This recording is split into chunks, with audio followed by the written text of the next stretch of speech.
In the high-stakes world of business, few stories ignite the imagination like that of Sara Blakely. Imagine this: a young woman in her apartment, fueled by frustration and a spark of creativity, grabs a pair of scissors and transforms her wardrobe mishap into a revolutionary product. With just $5,000 to her name, Blakely defied the odds and the doubters, crafting a billion-dollar empire from sheer determination and a brilliant idea. This is the tale of Spanx, born from the bold vision of one woman who refused to settle for less and ended up changing the fashion industry forever.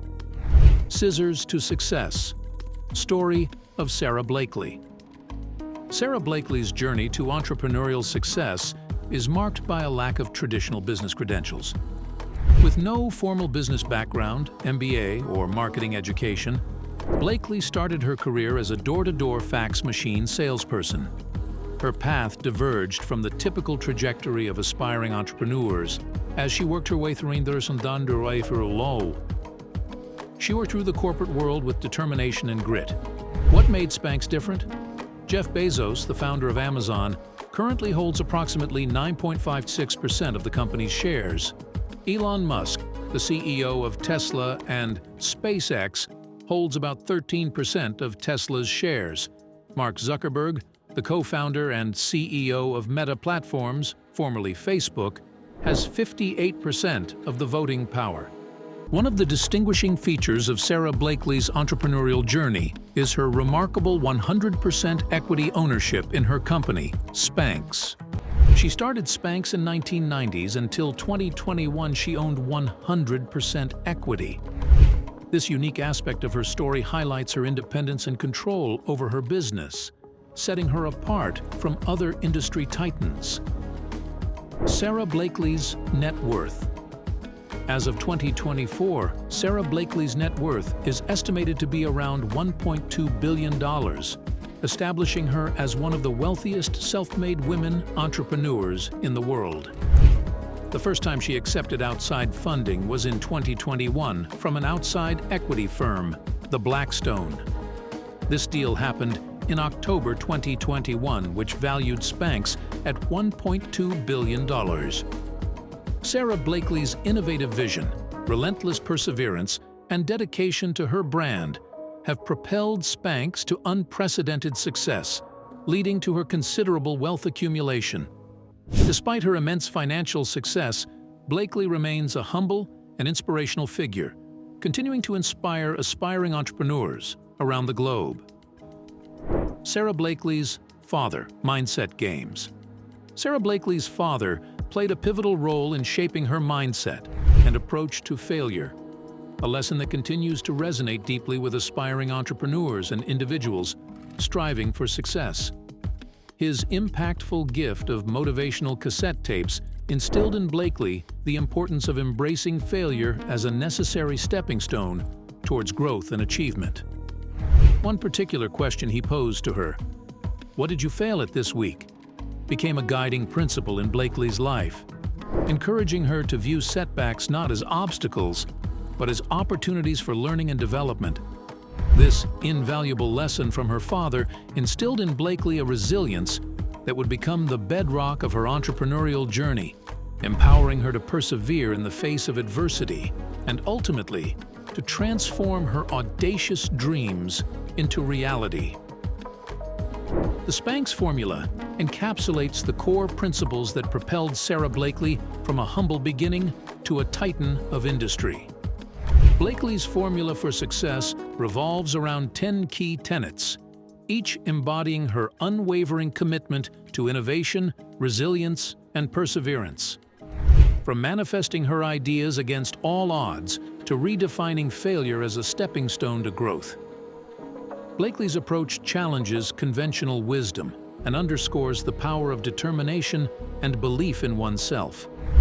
Her emphasis on creating the best product, standing out from the crowd, and embracing adversities reflects a relentless pursuit of excellence and a refusal to settle for mediocrity. With her remarkable journey as a guiding beacon, the Spanx formula serves as a blueprint for aspiring entrepreneurs seeking to defy expectations, carve their own paths, and leave an indelible mark on the world of business. Let's move to the exploration of 10-rule recipe to use to build Spanx from ground up. Rule number 1, manifest your idea. I want to invent a product that I can sell to millions of people that will make them feel better. And it was 2 years later that I cut the feet out of control top pantyhose to wear white pants to a party. Rule number 2, take a different approach. I think that there's traditional business has been very masculine, and it's been a very masculine model. And so I approach it, and when I say that, when I first started Spanx, I was maybe 3 months in, and I was at a cocktail party, and these 3 guys came up to me and they said, "Sarah, so we heard you invented something." And I said, "Yes, I did." And they said, "Great." And one guy, pat me on the shoulder and he said, "I hope you're ready to go to war." And he said, "Business is war." And I just remember looking at him and thinking, why? And I went home that night and sat in my apartment, and I sat on the floor and I was thinking about all that was happening, and this risk I was taking and potentially leaving my job and the secure income, and just thinking, I don't want to go to war. And this voice inside of my head just said, do it different. Like, take a totally different approach.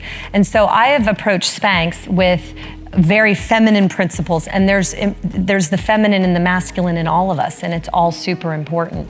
But using vulnerability, really operating off of intuition. If the data is trumping my intuition, I go with my intuition almost every time. Rule number 3, make the best product. The process of me cutting the feet out of my pantyhose while trying to get the prototype made before I launched it was 2 years. So there was a year solid of me driving in North Carolina on the weekends and at night, or taking time off from work to go and work on the prototype, get it made. I learned so many things that I didn't know as a consumer. It had never dawned on me. That men were making all of our undergarments. So I learned very quickly that the industry had been taking an average waistband size between a small and an extra large and putting the same waistband on every pair. Exactly, that's what I said. I said, that's not working. We're really uncomfortable. And they were doing it to cut cost in production. So I immediately changed that. In a Spanx waistband, a size small gets a small, medium gets a medium, and so on. Makes perfect sense, right? Rule number 4, don't give up. Went online and looked up manufacturers that made undergarments and hosiery type products. And I called them on the phone and didn't get anywhere, and eventually I took a week off of work and drove around North Carolina begging all of these men, ironically, that were making our undergarments to help try to make this new type of undergarment. I went in unannounced. I had no appointment. So you can imagine how that went. Most of them escorted me out and said good luck. I got a phone call about 2 weeks later from one of the manufacturer owners, and he said, "Sarah, I have decided to help make your crazy idea." I ran it by my 3 daughters at the dinner table, and they told me I should give you a shot. Rule number 5, change your mindset. Spanx started way before I cut the feet out of my pantyhose. That's the soundbite in the press that everybody's talked about for almost 20 years. But it actually started fundamentally on when I was 16. I worked on mindset for myself, and I'm such a believer in mindset is almost everything. And it just happened to be a set of circumstances. I was riding my bike with one of my best friends at 16, and she was run over by a car and killed in front of me. And then a few months later, my dad left home, and my parents separated and ultimately got divorced. And when my dad moved out, he came into my bedroom and he handed me a cassette tape series called How to Be a No Limit Person by Wayne Dyer. Rule number 6, stand out from the crowd. What am I gonna do for the packaging? I thought as a consumer, I didn't know anything else. I'd never actually taken a marketing class either in my life. But I knew as a consumer, I was frustrated. I was going into the hosiery departments and everything looked the same. It was the same beige package or the same white package with the same half-naked woman that'd been on there for 30 years. And I couldn't tell what I was buying. So I said to myself, I'm gonna do this different. I want it to be my favorite color, red. No one had ever done red in the hosiery space before. I wanted to be bold, stand out. I knew that if I got a chance to be on the shelf with no money to advertise, it had to jump out and say, I'm new, I'm different, try me. Rule number 7, failure redefined. Growing up, my dad used to encourage my brother and me to fail. So at the dinner table, he would actually ask us, what did you fail at this week? And if we didn't have something to tell him, he would actually be disappointed. And I can remember coming home from school and being like, Dad, I tried out for this and I was horrible. And he'd be like, way to go, and high-five me.